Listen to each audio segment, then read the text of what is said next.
Cari lettori di Psicologia contemporanea, oggi abbiamo il piacere di scambiare due parole con uno tra i più prestigiosi autori che abbiamo il piacere di ospitare all'interno della nostra rivista, che di passaggio in Italia ha deciso di venirci a trovare e salutare nella sede di G20 Editori.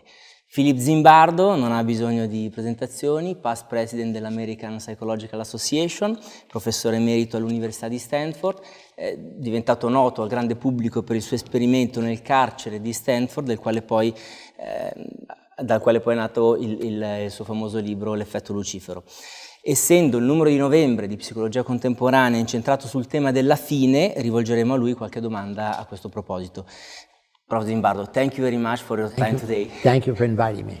So first question, relationships, project and life in general all have a beginning and an ending. In the middle. In the middle.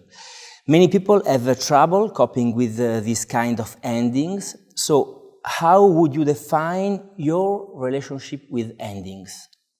I have a very mixed relationship with endings. If I'm doing a project, I'm happy when it ends because then it typically means I finish the research, I will write a book, I will prepare lessons I will deliver in lectures, but then I'm excited because it will lead to a new project. But I'm sad if I have a friendship, a social relationship that ends. On the other hand, it's very difficult for me to end a relationship when I know it should. So I was in my first marriage very shortly after I realized it was not working, but I stayed for 10 years. I should have ended after 2 years. And so because it was hard to admit I made a mistake. So the biggest problem with endings is people can't say, I made a mistake. You know, I was too young, I didn't think through, I didn't imagine this would happen, or the person I thought I loved changed, or I changed. So it really means we have to constantly evaluate all relationships we're in. Is it good for us? Is it good for the other person? If you're married, is it good for the children? Now, the sad thing is in America, more than 40% of all marriages end in divorce. And in many, many, many cases, divorce has a negative effect on the children. On the other hand, a marriage that's in conflict has a worse effect. You know, so again, it's understanding that some things were not meant to be. And the question is, how do you terminate, for example, how do you terminate a marriage so that the man or the woman who is husband or wife becomes your friend? That you work to make it a positive ending rather than a hostile ending. Okay, and could you give me an example from your life where something ended before your expectation, and what was your initial reaction, and how were you able to move on and stay positive? Well, the best example is the Stanford prison experiment. We're supposed to go for 2 weeks. We ended after 6 days. We should have ended earlier. And here was a case where all the evidence was something bad is happening, and that I should have ended after the second day when prisoners were having emotional breakdown. But I was committed in my mind to go 2 weeks. So again, there was the pressure to continue what I had said. This is a 2-week experiment. So I say, because I imagined it would go for 2 weeks, when it was clear it was out of control, I couldn't bring myself to say, no, we must end it prematurely. But I'm glad I did in retrospect. As I said, I should have ended it earlier. So I've been criticized for letting it go too long. Other people say, we're so happy you came to your senses and ended after 6 days rather than go 2 more weeks. I think that now, more so than in the past, the work world forces us to reinvent ourselves. Relationships are shorter, and our long-term plans don't usually play out. How do you suggest that we face this reality? Yeah, in the olden days, maybe a few decades ago, people got a job, and that's what you did for your whole life. You had one, whatever it was. a teacher, you work for a corporation, you're a barber, you're a shoemaker, whatever it was, low level, middle, and you were your job. When people say, who are you? You know, I'm a teacher. Who are you? I'm a shoemaker. Who are you? I'm a hairdresser. Who are you? I do nails. But now that's changed. Very many jobs change because of technology. Your job is eliminated. So people have to constantly now, I think, reinvent themselves. Yes. That you have to not be narrow. So in your education, in your training, you want your education to be as broad as possible. So if you're a psychology major, you should also know communication. You should know a little about economics. If you're a psychology major, for example, you should be not narrow on I'm only social psychology. I should know about neurobiology. So as the life around you changes, you want to be able to adapt to it. You want to be, flexibility is the key. I think the key to success is having flexibility in your vision, being willing to reinvent yourself, but also it means having a lot of knowledge about what are options that are available for you. Like all people, I imagine that you sometimes think about your own death. How do you view death? Do you see it in an ending or in a beginning? So I have to give you background. So for me, death is the enemy. Okay. Enemy. So when I was a child, 5 years old, again, I grew up in poverty in the ghetto in America, in the South Bronx. And many children in those days, this is 1938, 39, got contagious diseases because we lived in an toxic environment. And all poor children in New York who had contagious disease were sent to the same hospital. It was called Willard Parker, P-A-R-K-E-R, Hospital for Children with Contagious Disease. And there was a huge ward, bigger than this, hundreds of beds. And children with age 2 to 16 were there. With everything, I had whooping cough and double pneumonia at the same time. People had polio, tuberculosis, scarlet fever, every disease. And there was no medicine. Penicillin had not been discovered. No sulfa drugs. So you lay there and children died. Every day, children died, children all around. And you lay there, they didn't even have the idea of exercising. So while you lay there, your muscles are atrophying. And if you have double pneumonia and whooping cough, you can't even eat because you can't breathe. So when you put food in your mouth, it's difficult even to swallow. So I was always undernourished, I was always hungry, I was always not tired because you stayed in the bed all the time. And there was no entertainment, no television, no radio, no books, and obviously no computers, no cell phone. All we had was comic books because it was contagious ward and parents were poor. You couldn't even have a present, you couldn't have any toy. So we consumed comic books, and of course it was hero books. So, Captain Superman had just come out in those days. So that's where my interest in heroes came. But what happened was I decided that you would wake up in the morning and the bed is empty. You say, "Nurse, where's Charlie?" He went home. And the next day, "Where's Jenny?" She went home. Now you knew that this was a conspiracy of denial of children and the nurses, that the children had died. And you say, "But why didn't they say goodbye?" Well, it was in the middle of the night and they want. So I said, "Oh my God, middle of the night." So what that meant was, I was now 5 years old. I said, "Oh, God would not kill little children, so it must be the devil." So I believe that at night, when they shut the lights out, the devil appeared. And the devil's job was to choose which child would die. So each night I would put the covers over my head, I still remember vividly, and I would begin to pray to God and pray also to the devil, a double advantage. So I prayed to God, make me strong and healthy, make me survive the night, and I prayed to the devil, don't take me. I still feel guilty, there's many other kids, don't take me. And then I didn't realize I practiced self-hypnosis. I would, and I wake up, before you know it's the next morning. So essentially, when I kept doing this, it worked. Children died, and I was very sick, but I survived. And I was there for 6 months, living like this. And as a child, I kept thinking it was because I did a double whammy.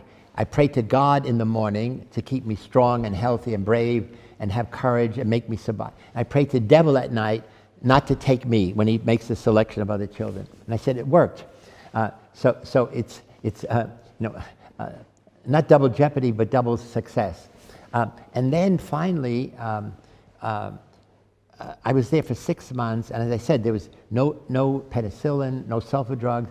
They didn't even have the idea to make you exercise. So all your muscles atrophy. So a nurse comes one day, I still remember, said, "Philip, you're going to go home." I started to cry. He said, "Why are you crying?" Because going home meant you're going to die. That's what they said. But he said, no, you're really going home. Your parents are there. I jumped out of bed and I collapsed because all my muscles had atrophied. I had been in bed 6 months. So they put me in a wheelchair, they took me down, and I went home. And I was so happy. And then I had decided that I had succeeded on my own, that I couldn't depend on my parents, because after a while the parents didn't even come to visit. I couldn't depend on the nurses, the doctors, because there was no medicine. I depended on the nurse just to give me food.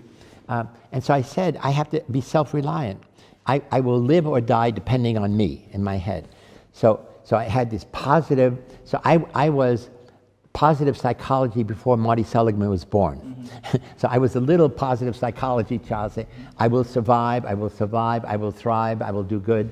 And then I said in my mind, when I survived, I have to pay back to God. I have to do good deeds to justify that he picked me to live. And then I said, so I believed that I would then live forever. Because if I didn't die then when I'm sick and couldn't breathe, that, obviously I would live forever. I would get older and older gradually and gradually. And I used to say to some of my students, I want to make a deal. I will give you all of my experience, all my years, 50 years, 60 years, and all I want from each one of you is 10 seconds of your life. You won't even miss it. Now, if you agree, you give me 10 seconds, I give you 50 years of my knowledge. But now, 10 seconds times 500 in each class adds up. So now I have a big reservoir of life that I have stored up that I can count on.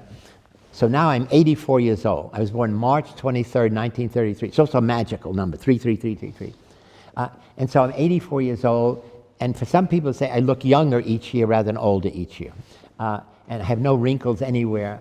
My brain is as active, my memory is as active. I travel around the world 3 to 4 or 5 months a year.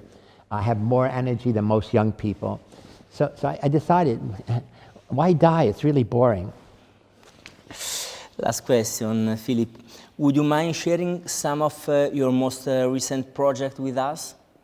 Yeah, so the two things that I'm most excited by is my research on the psychology of time perspective and my research and education on the Heroic Imagination Project. So I started doing research on the psychology of time perspective right after the prison study, because in the prison study, everybody's sense of time was distorted. Each shift of guards was 8 hours, morning, afternoon, evening. But so much happened that each guard shift feel like a day. So when each guard shift ended and the new one came in and said, oh my God, that's over, it's like a day. So not only the prisoners, but me, we felt time was stretched. So I began to think about the psychology of time. So there's chronological time on your wristwatch, but also there's subjective time. So I began to think about, write about, do research on the psychology of time perspective. And then in 1999, I wrote an article on, I created a measure to measure individual differences in time perspective called Zimbardo Time Perspective Inventory, ZTPI. I did it with a graduate student, John Boyd. And many people, we make it available free. So people around the world started using it. It's in, 24 or more different languages. And then many young people said, oh, we want to do research using your measure. I said, good, just share with me what you find. So we organized an international study group on time perspective. Maybe there are 200 researchers from 20 different countries. And we meet every 2 years, international conference, first in Coimbra, Portugal. Then we met Warsaw, Poland. then we met Copenhagen, Denmark, and next year I think Marseille, France. So, and each time several hundred researchers come. Now these are researchers in time perspective, not only academic, in business, in clinical psychology, in health psychology. So from people all over the world are using these ideas. And now what's curious is all of my previous research was focused on the power of situations to dominate individual differences. So my measure is individual differences in time perspective. So it's like a turnaround for me. But it makes me really very happy because now I'm the grandfather of time perspective movement. But the main thing, my main mission in life is, that's like a side trip. The main mission now is, since 2008, is to promote research, education, and application of the idea of everyone could be an ordinary hero. So we have these bracelets which says, very beautiful. I am an everyday hero. We have different colors. I'm an everyday hero. I'm an everyday hero every day. So we teach young people, high school, middle school, how to be ordinary hero, how to stand up, speak out, take action against evil of all kinds, how to take action when other people are not doing anything. But also, we started doing research. In 2008, there was almost no research on heroism. In fact, the word hero and heroism does not exist in positive psychology, does not exist in any psychology textbook. Compassion, yes. Empathy, yes. But heroism, no, which is strange. Oh, it exists in history books, you know, Agamemnon, Achilles, samurai warriors, because the idea of heroism was rare. Heroes are rare. And it's usually military heroes, political heroes, political, religious, military. But typically these were special people, like Gandhi, Nelson Mandela, Martin Luther King, Mother Teresa. So these are people I call lifelong heroes. Václav Havel. So these are people whose whole life was devoted to doing good for their people, for their nation. I said, no, that's wonderful, but I don't want to give my whole life up. I just want to do one heroic deed. So how do I prepare for helping somebody who's drowning? How do I prepare somebody in an earthquake, somebody in a tragedy? By doing every day a little deed of kindness, compassion. So the program I started in San Francisco, called Heroic Imagination Project, or HIP, H-I-P, teaches ordinary people how to be everyday heroes. And we have lessons. We have a wonderful website, www.heroicimagination.com, that we teach people the skills, the strategies, how to be an everyday hero. So, and now we license our lesson to schools, to businesses, sometimes the whole nation. So we license to all of Hungary, to all of Poland. And then I go and I train teachers, like 20 at a time, or I train trainers who deliver our lessons. And our program is now all over Hungary, all over Poland, in Sicily, in Iran, in Bali, in Australia, soon it will be in China, Czech Republic, Slovakia, and many, many more countries. And I hope that we will either be now more in Italy. What I'm trying to do is get companies like Giunti or other businesses to support schools. Like they would give money for the license, for the training, and they would then give scholarships to schools to do our lesson. In some cases, like in Sicily, we have to pay the teachers to come on Saturday, to stay after school to first to learn the material and then to do the lessons. And that's where you want a company like Giunti, a company like Ericsson, to give scholarships to do this. Philip, thank you very much for your time today. Thank you so much. Grazie anche a voi per averci ascoltato e ci vediamo in edicola. A presto. Ciao bella.